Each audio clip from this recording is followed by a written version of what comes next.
ลิปนี้สิพามาเว้าเรื่องสวัสดิการอยู่ที่ประเทศอเมริกาสวัสดิการอยู่อเมริกาถือว่าดีเลิศแม่ค่อยเริ่มกินเงินเฒ่าตอนเพิ่นอายุ62ปีเงินเฒ่าเพิ่นประมาณ1,000 เหรียญนี่แหละต่อเดือนถ้าเพิ่นไปอยู่เองหรือว่าเฮือนที่ว่ารัฐบาลจัดสรรให้นั่นเพิ่นก็จะมีแต่เสียประมาณ500ต่อเดือนในนั่นก็จะมีค่าประกันภัยห้องหมอประมาณ100 กว่าเหรียญค่าไฟค่าน้ำค่าโทรศัพท์ก็สิมีประมาณ200 กว่าเหรียญบวกเข้าไปแล้วก็จะมีค่ายาของเพิ่นนี่ก็เสียน้อยเดียวก็ถือว่าประมาณ1-5% ของค่ายานี่แหละสรุปแล้วถ้าเพิ่นไปอยู่เอง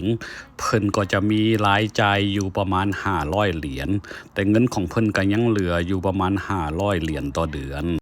และรัฐบาลก็จะช่วยค่าอาหารเพิ่นอยู่ประมาณ100 กว่าดอลลาร์ต่อเดือนแต่ปัจจุบันเพิ่นก็มีแต่อยู่นำลูกนำหลานเพิ่นก็เลยบ่ได้ไปเสียฮอดประมาณ500ต่อเดือนเพิ่นก็เสียมีแต่ประมาณ200 กว่าเหรียญต่อเดือนถ้าเจ้าเหตุการณ์อยู่ประเทศอเมริกาเจ้าก็จะได้กินเงินเฒ่าอยู่ตอนอายุ62 ปีแต่ถ้าเจ้าท่าจนฮอดเจ้าอายุ65 ปีแล้วเจ้าจะได้กินเงินเต็มเลยแต่บางกรณีบางคนหันเขาบ่ได้เหตุการณ์มาตลอดชีวิตของเขาแต่เขาก็กินเงินได้เขาเอิ้นว่าเงินโซโซหรือว่าเงิน SSI เดือนหนึ่งก็อยู่ประมาณ 6-700 เหรียญต่อเดือนแต่เจ้าต้องได้มาอยู่ประเทศอเมริกาถึง5 ปีเสียก่อนเจ้าจึงขอเงิน SSI ได้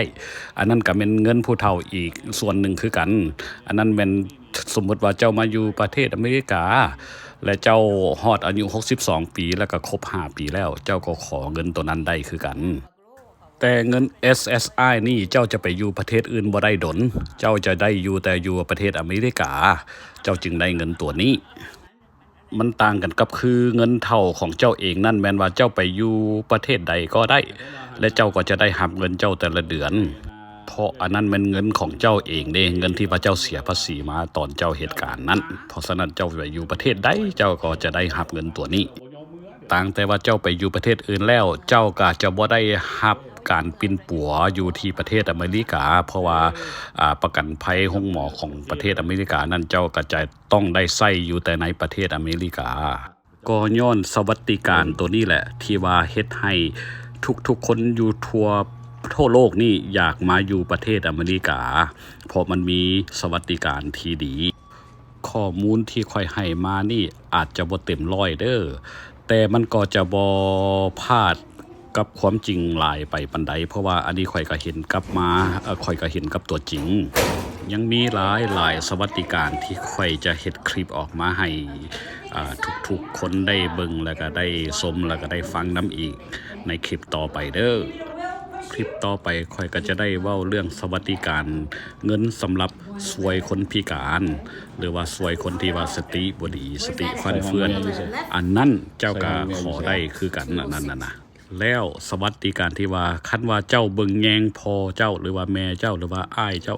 อ้ายน้องเจ้าก็จะได้ค่าตอบแทนหรือว่าเป็นเงินเดือนที่ว่าจ่ายมาจากประเทศอเมริกาหรือว่าจ่ายจากรัฐบาลของที่ว่ารัฐเจ้าอยู่นั้นแบบข่อยนี่ถ้าข่อยไปเบิ่งแยงแม่ข่อยแล้วก็ข่อยขอจะเป็นเงินเดือนหรือว่าเงินชั่วโมงนั้นก็จะตกเป็นเงินเดือนประมาณ 3,000 หรือว่า 2,500 เหรียญต่อเดือนแต่ค่าครองชีพอยู่ประเทศอเมริกานี่มันแพงหลายเจ้าจะอยู่เองบ่ได้ถ้าเจ้ามีเงินแต่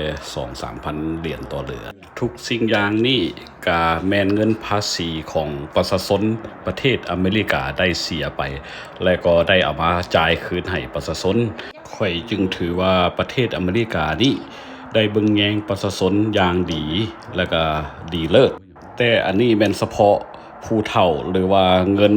ที่ว่าช่วยเหลือประชาชนนี่แม่นเว้าเจาะจงแต่สำหรับผู้ที่ว่าได้เงินเดือนน้อยเด้อบ่ได้ไล่รวมกับพวกคนรวยกันพวกคนรวยล่ะเขาก็สิมีวิธีอยู่ด้วยเงินเขาเองและบ่จำเป็นต้องการความช่วยเหลือจากรัฐบาล สรุปแล้วอยู่ประเทศอเมริกาถ้าเจ้าขยันขันแข็งบ่ขี้ข้านเพราะว่าอยู่ประเทศนี้มันก็มีแต่โอกาสให้เจ้าหาเงินเจ้าก็จะบ่ทุกข์บ่ยากและเจ้าก็จะมีชีวิตที่อุดมสมบูรณ์เพราะฉะนั้นแต่ละปีเจ้าก็จะได้ฟังถึกข่าวแต่ว่ามีคนทั่วทุกมุมโลกที่ว่าอยากโตดมาอยู่ที่ประเทศอเมริกาแบบข่อยเว้าแล้วเด้อข้อมูลข่อยก็อาจจะบ่เต็มร้อยขอบใจที่รับชมและเจอกันในคลิปหน้าคลิปต่อไปเด้อขอบใจนอนเมื่อยไปเบิ่งเกมกับซิงโลจนฮอดเช้า